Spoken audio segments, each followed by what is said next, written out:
Totoo yung hinala ng ating mga kababayan na pag inilagay si Remulla diyan sa ombudsman ay iisa-isahin na ang mga kaalyado ni Pangulong Duterte. Grabe, oo. Alam mo, matindi talaga, para tuloy totoo yung sinabi ni Chis Escudero na pag binanggit mo yung pangalang hindi dapat banggitin ay ikaw ay tatamaan ng sumpa. Gago! Diba? Siyempre, yung mga kaalyado ni Pangulong Duterte, alam naman po natin na sila po ay talagang mga tapat at nagsasabi ng katotohanan pagdating po sa issue dito sa korupsyon sa ating bayan. At siyempre, ang tinatamaan ho dyan, walang iba kung hindi ho to si Marcos at saka si Romualdez. Kaya tuloy nasisira talaga, sinisiraan ho, di ba? Kung makaalala ninyo, etong si Chis Escudero, binanggit yan si Martin at saka yan si Zaldico. Ito naman si Villanueva. Simula pa lang yan, noong pa lang ng laptop issue na yan ay nasasangkot si Zaldico ay binanggit na niya yan. Flood control, binanggit na rin niya yan. So talaga nga namang todo-todo na paninira.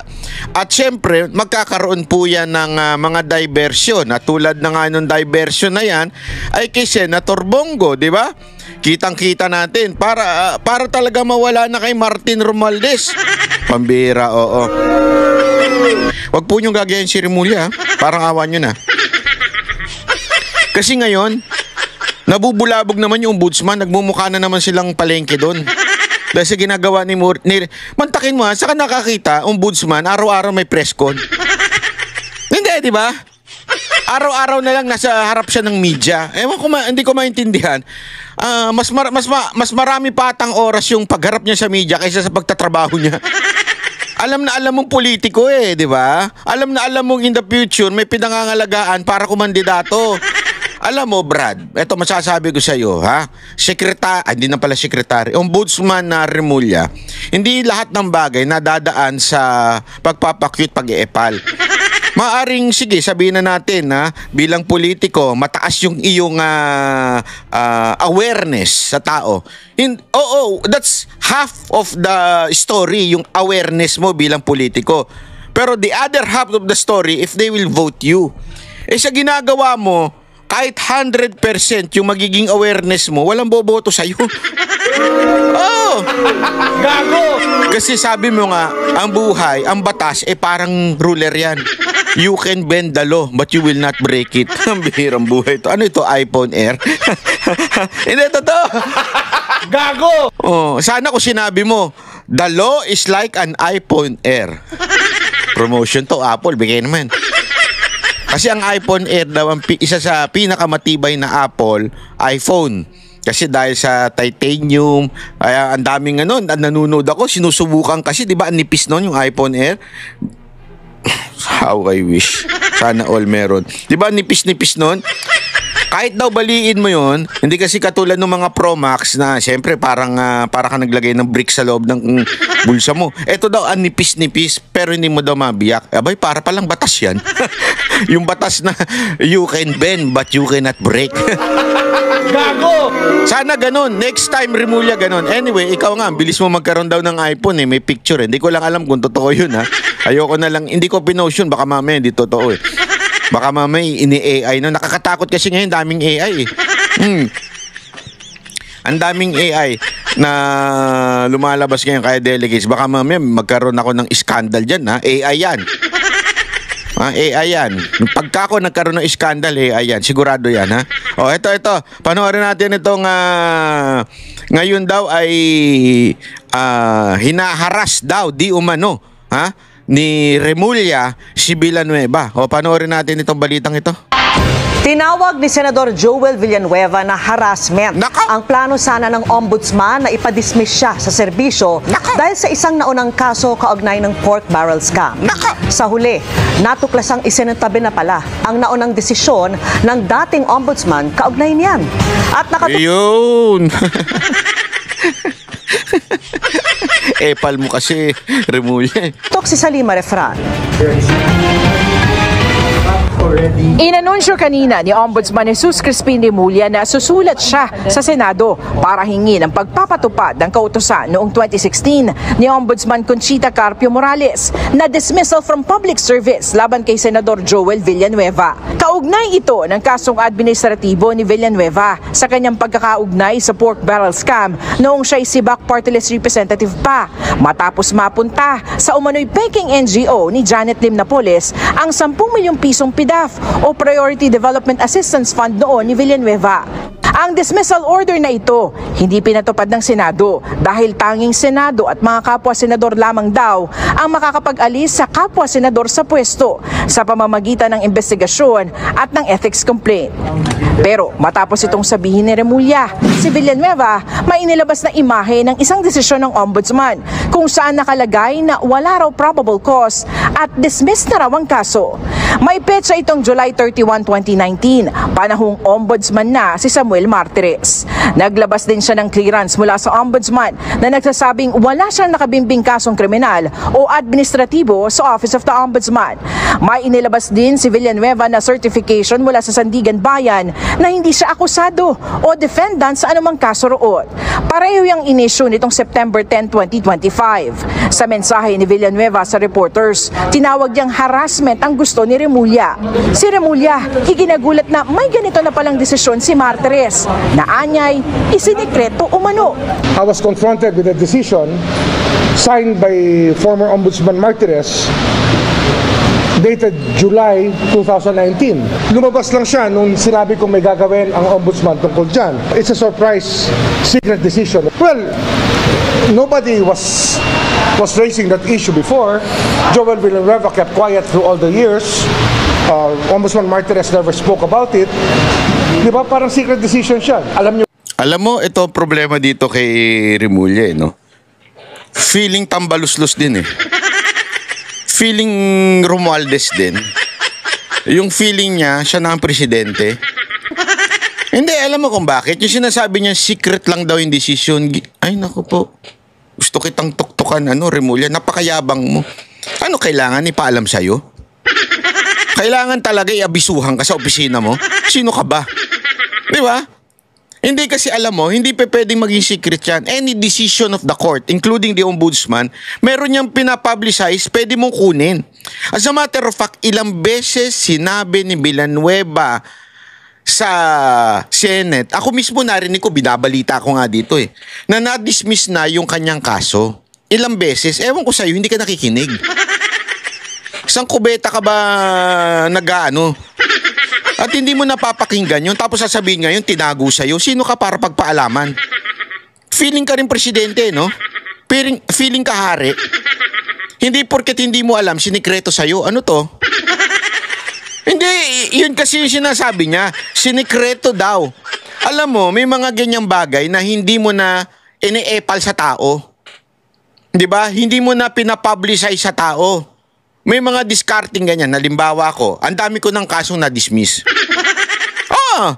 Sabi ko nga sa inyo, ang dami kong kaso, di ba? Narinig nyo ba yung kasong, kaso ko kay pangalan nito, yung bida-bidang tumakbong mayor? Yung networker. Nakalimutan ko na yung pangalan nun. Ayun, ano ba yun? Rian Ramos? Ay, hindi, yung jowa ni Rian Ramos. Si Bersosa, yun. Halimbawa yun, di ba, na-dismiss. Alam ko, na-dismiss na yun alam ko, hindi ko. Basta sabi ng abogado ko, relax ka na lang dyan, tapos na yan. Okay na yan. Alam ko, na-dismiss na yun. Hindi ko naman pinalandakan pa dito yun. Ang tagal na nun, ha. May isa pa akong na-dismiss. Yung kay Trillanes. Hindi ko rin pinalandakan dito. Isa pa, yung kay Torre. Hindi ko na pinagyayabang. Alam mo, minsan kasi may mga times na just stay humble na hindi mo na kailangan although there are some lawyers that they have to do it because of their profession. They're lawyers. They have to do it. Okay? Ako, bilang yung client na dinimanda, tahimik na lang ako. Kasi siyempre para alam mo yun, para hindi na mayabang ang dating, hindi na magkaroon pa na kung ano-ano, tahimik na lang tayo. So, ganun din yung kay Villanueva. As a matter of fact, hindi nga siya totally na nahimik. Every time na ina-accuse siya, lagi niya sinasabi sa Senate. Pagka merong mga plenary doon, merong mga ano doon, pagdinig na nauungkat yan, lagi niya sinasabi, I have the decision that it was dismissed, blah blah blah. And as a matter of fact, I did my research, tiningnan ko din kung dismiss na nga ba. At nakita ko, dismiss na ibalita. Hindi ko alam sa tao na ito kung bakit hindi niya alam. Tapos ang sasabihin niya, sinikreto daw sa kanya ng ombudsman. Sino ka? Ha? Sino kang Sino kang na para sabihin pa sa'yo ng ombudsman, oy, Remulla, gusto ko lang paalam sa'yo na na-dismiss na yung kay Villanueva. Anong concern mo dun? I mean, nasa DOJ ka. You are a separate entity, separate department. Bakit magsasabi sa'yo ombudsman na, Secretary Remulla, dismiss na yung kay Villanueva, ha? Alam ba nila na sisiksik mo sarili mo dyan? Alam ba nila na ipagpipilita mo sarili mo dyan sa ombudsman? Tapos sasabihin mo ngayon, sinikreto? Ewan ko din sa'yo, no? Yabang mo rin. Naiinit ulo ko, eh. Alam mo, pag nakikita ko yung pagmumukha nito ni Remulla, ito yung tipo ng gusto mong... Ewan ko na nga. Ayun. Did you know about it? Nobody knows about it. We know. Ikaw lang walang alam. Ikaw lang. Alam ko na dismiss eh. As a matter of fact, kung kayo Banateros, nadinig din na yan dito eh. Kung kayo Banateros narinig, ewan ko sa'yo, hindi mo narinig. Manood ka kasi kay Banat Bay. Wag ako kanina nanonood. Nanonood ka din sa mga vlogger mong tanga. Yung mga vlogger ninyo natatanga-tanga, walang alam kung hindi sumipsip sa inyo. Yes man. Hindi kasi alam mo, pinanood ko talaga. Minsan sinubukan kong panoorin yung mga vlogger nila. Putang ina, sumakit ulo ko sa katangahan eh. Oo, lalo na yung mga kadiri doon. Ang daming kadiri dyan eh. Yung itsura nila hindi mo maintindihan kung saan pinulot eh.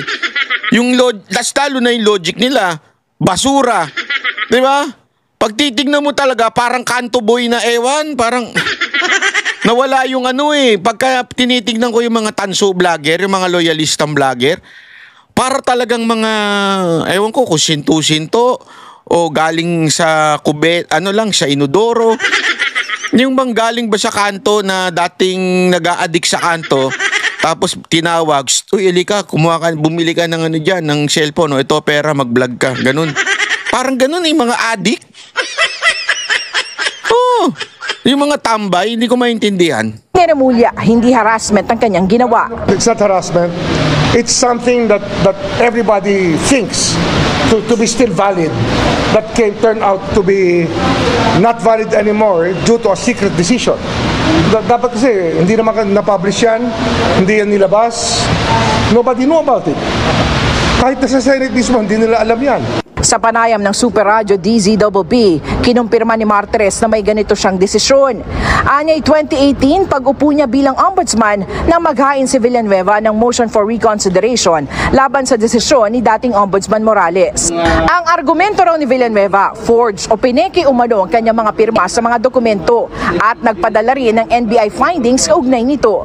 Inilagay lang daw si Villanueva sa request ng Buhay Party List, gayong hindi naman siya miyembro ng party list na ito. There is no evidence on record na yung pera na tanggap ng Buhay Party List ay napunta kay Senator Joel Villanueva. I dismissed both cases, criminal and administrative cases.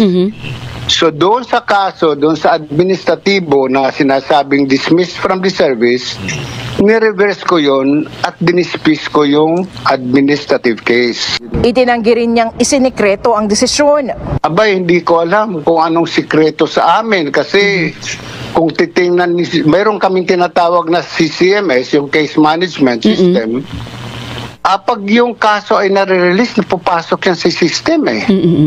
So nandun sa system na na-dismiss ko yun. Yun na nga kasi, Ombudsman na Samuel Martires, dapat nagpaalam ka daw. Gago! Dapat nagpaalam ka daw kay Remulla. Sinabi mo, ay i-dismiss ko na ha. Pagpapaalam lang ako sa'yo. Gago! Kasi ang Pilipinas, parang ang presidente sa atin, ang mga Remulla at ang mga Romualdez. Totoo lang, parang yun. Sila nagdi-decide. Oh, kaya nga nalintikan pati si Torre, di ba? Kasi Remulla lang ang nagdi-decide. At saka mga Romualdez. Wala akong sekretong ginagawa sa aking trabaho. Lahat nakabuyang-yang. Sabi ni Remulla, inaaral nila ang desisyon na ito ni Martires. Pero dahil dito, hindi na siya susulat sa Senado. Nagbago na yung premises natin. I think that it's something that raising more questions than answers. Diba? Lalo na dito, sir, sa opisina. Lalo na sa opisina ito. Para sa